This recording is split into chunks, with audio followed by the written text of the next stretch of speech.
Mama আমাক দলং দিয়ক। দলং দিয়ক, দলং দিয়ক। দলং দিয়ক, দলং দিয়ক। মামা আমাক দলং দিয়ক। Mama আমাক দলং দিয়ক। দলং দিয়ক, দলং দিয়ক। দলং দিয়ক, দলং দিয়ক। মামা আমাক দলং দিয়ক। Mama আমাক দলং দিয়ক। দলং দিয়ক, দলং দিয়ক। দলং দিয়ক, দলং দিয়ক। দলং নহলে চলিব নোৱাৰো। দলং নহলে চলিব নোৱাৰো। আমাক দলং লাগিব। আমাক দলং লাগিব। মামা আমাক দলং দিয়ক। Mama আমাক দলং দিয়ক। দলং দিয়ক, দলং দিয়ক। দলং দিয়ক, দলং দিয়ক। মামা আমাক দলং দিয়ক। Mama আমাক দলং দিয়ক। দলং দিয়ক, দলং দিয়ক। দলং দিয়ক, দলং দিয়ক। আমাক দলং দিয়ক। Mama আমাক দলং দিয়ক। আমি পঢ়িবলৈ পৰা নাই। আমি পঢ়িবলৈ পৰা নাই। আমাৰ বহু অসুবিধা হৈ আছে। আমাৰ বহু অসুবিধা হৈ আছে। মামা আমাক দলং দিয়ক। Mama আমাক দলং দিয়ক।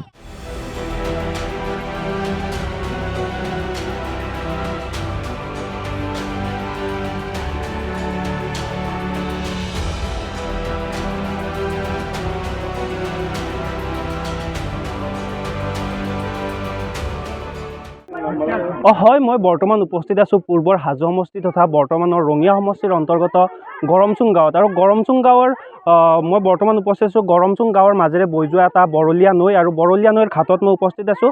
আৰু মোৰ সহযোগীয়ে আপোনালোকক দেখুৱাব এখন নাও আৰু এইসকল কণ কণ ছাত্ৰ ছাত্ৰী।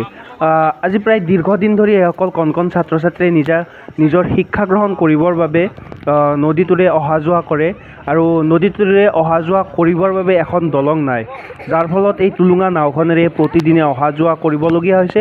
আৰু এক বিপদসংকুল যাত্ৰা, যিহেতু বাৰিষা আহি আছে, বাৰিষা যি ভৰা নৈ, এই ভৰা নৈত কেনেদৰে এইসকল কণ কণ ছাত্ৰ ছাত্ৰীয়ে এই টুলুঙা নাওখনেৰে অহা যোৱা কৰিবলগীয়া হয়।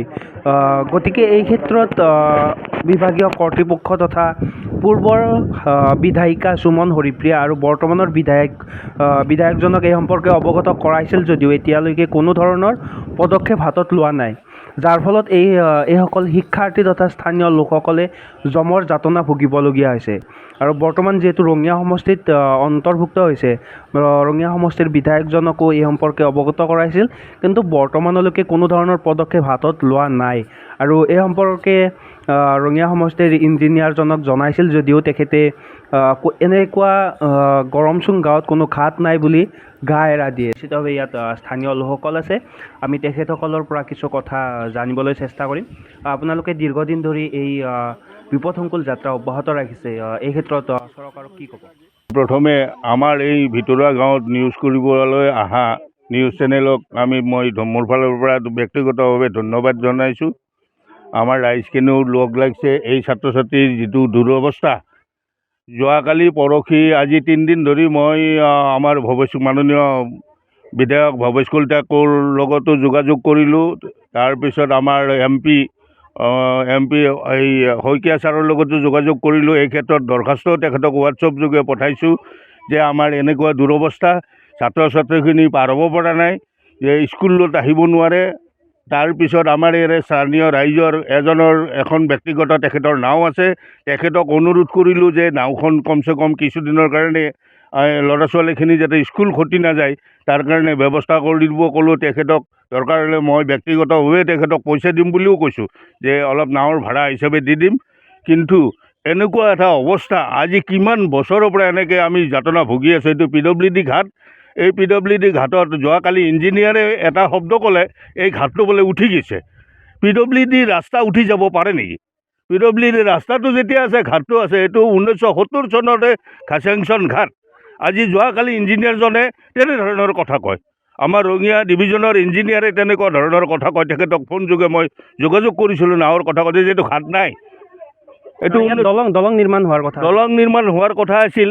কেইবাবাৰো ইয়াতে জোখমাখো ল'লে, দেখা পালোঁ, শুনিলোঁ, বা কৰিলে, চইল টেষ্টিঙো কৰা বুলি শুনিলোঁ। তাৰপিছত কিন্তু আজিৰ কপতি এটা শিলগুটিও পৰা নাই ইয়াত। যিহেতু নতুনকৈ আপোনালোক ৰঙিয়া সমষ্টিত অন্তৰ্ভুক্ত হৈছে, বিধায়ক মহোদয়ক জনাইছেনে? এই বিধায়ক যোৱাকালিও মই বিধায়কৰ লগত যোগাযোগ কৰিছোঁ যে আমাৰ এনেকুৱা অৱস্থা হৈছে। এখন ৰাইজে দলং দিছিলে, বাঁহৰ দলং দিছিলে, সেইখন উঠি গ'ল। উঠি যোৱাৰ পাছত এতিয়া ৰাইজখিনি তথা ছাত্ৰ ছাত্ৰীখিনি অহা যোৱাৰ ৰাস্তা বন্ধ হৈ গৈছে। গতিকে ইফালে খেতিৰ টাইম, বাৰিষা আহি আছে, বাৰিষাৰ দিন, এইফালে বাৰিষাটো হয়ে, আকৌ খেতিৰ টাইম, মানুহ খেতিয়কখিনি খেতি কৰিবলৈ নৈখন পাৰ হৈ যোৱা অসুবিধা। ধন্যবাদ জনাইছোঁ। হয়, নিশ্চিতভাৱে ক'ব লাগিব যে দীৰ্ঘদিন ধৰি ক'ব লাগিব এক ঐতিহ্যপূৰ্ণ এটা ঘাট, যিটো ঘাটত প্ৰায় বছৰ বছৰ ধৰি এনেদৰে লোকসকল জমৰ যাতনা ভুগিবলগীয়া হৈছে। আৰু অন্য কিছু আছে, আমি ছাত্ৰ সন্থাৰ যিহেতু প্ৰায় দীৰ্ঘদিন ধৰি এই পূৰ্ণ ঘাট, ইয়াত দলং এখন নাই, ছাত্ৰ ছাত্ৰীসকলে অহা যোৱা কৰাত যথেষ্ট অসুবিধাৰ সন্মুখীন হৈছে। কি ক'ব এই ক্ষেত্ৰত চৰকাৰক? এটা কথা আমি স্পষ্টভাৱে ক'ব বিচাৰিছোঁ ছাত্ৰ সন্থাৰ মজিয়াৰ পৰা, যে ভাৰতবৰ্ষৰ 5খন শ্ৰেষ্ঠ ৰাজ্যৰ ভিতৰত অসমখনকো 5 নম্বৰৰ বেশত যি ধৰণৰ মুখ্যমন্ত্ৰীগৰাকীয়ে তেওঁ দাম্ভিকভাৱে ফুটে কথাখিনি কয়, আচলতে এয়া এখন বাস্তৱ জীয়া ছবি। ইয়াত কণ কণ ছাত্ৰ ছাত্ৰীসকলৰ জীৱনক লৈ হেতালি খেলা হৈছে। তেওঁলোকে অধ্যয়নৰত ছাত্ৰ ছাত্ৰীসকল, তেওঁলোকৰ ভৱিষ্যতৰ দিনত তেওঁলোকে শিক্ষা গ্ৰহণ কৰি, প্ৰাথমিক শিক্ষা গ্ৰহণ কৰি তেওঁলোকে ভৱিষ্যতৰ দিনকেইটাত এই অঞ্চলৰ পৰা সুনাম কৰিব লাগিব। কিন্তু এনেকুৱা ধৰণৰ জমৰ যাতনাৰে তেওঁলোকে শিক্ষা গ্ৰহণ কৰাৰ ব্যৱস্থাটো অতিকে আমাক দুঃখিত কৰিছে, ব্যথিত কৰিছে। আমি স্পষ্টভাৱে ক'ব বিচাৰিছোঁ, ইতিমধ্যে স্থানীয় ব্যক্তিগৰাকীয়ে ক'লে যে এই ঘাটটো চৰকাৰী নহয় বুলি কোৱা, PWD ৰাস্তাটো তেওঁলোকে চৰকাৰী নহয় বুলি কোৱা যিজন প্ৰশাসনিক বিষয়া জনাই গৈছে, এই প্ৰশাসনিক বিষয়াগৰাকী আচলতে কোনটো নলেজৰ পৰা তেখেতে এই কথাটো কৈছে? আমাৰ তেখেতৰ জ্ঞানৰ নমুনা আছে, তেওঁ ফিল্ডত আহে নে নাহে, আমাৰ কিন্তু এইটো এটা সন্দেহৰ ভিতৰত হৈছে। আৰু স্পষ্টভাৱে ক'ব বিচাৰিছোঁ যে নতুনকৈ এইটো ৰঙিয়া সমষ্টিত সংলগ্ন হৈছে ভৱেশ কলিতাগৰাকী, তেখেতে নিজকে প্ৰভাৱশালী বুলি ক'ব খোজে, তেখেতে নিজকে পেপাৰে মিডিয়াৰ জৰিয়তে তেখেতে নিজকে দাম্ভিক সুৰেৰে কথাখিনি কয়। কিন্তু আচলতে তেখেতে হাতে কামে তেওঁলোকে কৈছেনে, হাতে কামে কৰিব পাৰিছেনে নাই পৰা, সেইটো কিন্তু স্পষ্ট হৈছে। আৰু ইয়াৰ পৰৱৰ্তী সময়ত এইটো সমষ্টিত সুমন হৰিপ্ৰিয়া বিধায়কগৰাকীয়ে তেখেতে ক'লে প্ৰায় 10 বছৰ ইয়াত ৰাইজে তেখেতক দুবাৰৰ কাৰণে বিধায়ক হিচাপে নিৰ্বাচন কৰিছে। তেখেতসকলে উন্নয়ন হোৱা বুলি কয়, কি ক'ব? উন্নয়নৰ ফুফুলা স্বৰূপটো আজি উদঙাই দিয়া হৈছেতো। ইয়াত ৰাইজে ইয়াত আহিছে, ছাত্ৰ ছাত্ৰীসকলে কেনেকৈ ধৰণৰ জামৰ যাতনেৰে তেওঁলোকে যাব, জীয়া বাস্তৱ ছবি এখন আমি স্পষ্টভাৱে ক'ব বিচাৰিছোঁ যে ইয়াৰ পৰৱৰ্তী সময়ত এতিয়া বাৰিষা ছিজন, এইটো নৈ উফন্দি উঠিব। ছাত্ৰ ছাত্ৰীসকলে পাঠ্যপুথি গ্ৰহণ কৰিবই লাগিব, তেওঁলোকে পাঠ্যপুথি তেওঁলোকে স্কুলত যাবই লাগিব, বিদ্যালয়ত যাবই লাগিব, কাৰণ তেওঁলোকে ভৱিষ্যতৰ দিনকেইটাত তেওঁলোকৰ অভিভাৱকসকলৰ সপোন আছে তেওঁলোকৰ ছাত্ৰ ছাত্ৰীসকললৈ। যদি এনেকুৱা ধৰণৰ দুৰৱস্থাত তেওঁলোকে ছাত্ৰ ছাত্ৰীসকলে শিক্ষা গ্ৰহণ কৰিব কেনেকৈ? অনতিপলমে যাতে ইয়াত এখন সুন্দৰভাৱে এখন কাঠৰ দলঙেই হওক বৰ্তমান সময়ত, আৰু পৰৱৰ্তী সময়ত পকী দলং কৰাৰ কাৰণে ব্যৱস্থা কৰাৰ কাৰণে ছাত্ৰ সন্থাৰ দাবী জনালোঁ। হয়, ধন্যবাদ জনাইছোঁ। হয়, নিশ্চিতভাৱে ক'ব লাগিব প্ৰায় এটি বহু পুৰণি এটি ঘাট। এই ঘাটটোত আজিলৈকে দীৰ্ঘদিন ধৰি প্ৰশাসন তথা বিভাগীয় কৰ্তৃপক্ষ তথা চৰকাৰে কোনো ধৰণৰ পদক্ষেপ নল'লে। ছবিয়ে কেতিয়াও মিছা কথা নকয়। আমি ইয়াৰ পৰা পোনপটীয়া সম্প্ৰচাৰ আপোনালোকক দেখুৱাবলৈ চেষ্টা কৰিলোঁ।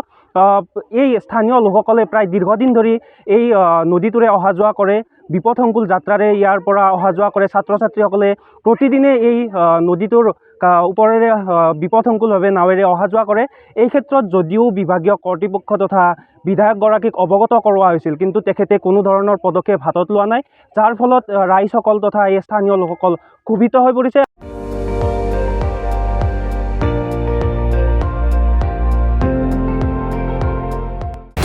আপুনি চাই আছে ND24, সৰ্বশ্ৰেষ্ঠ নহয়, সৰ্বোত্তমৰ দৌৰা।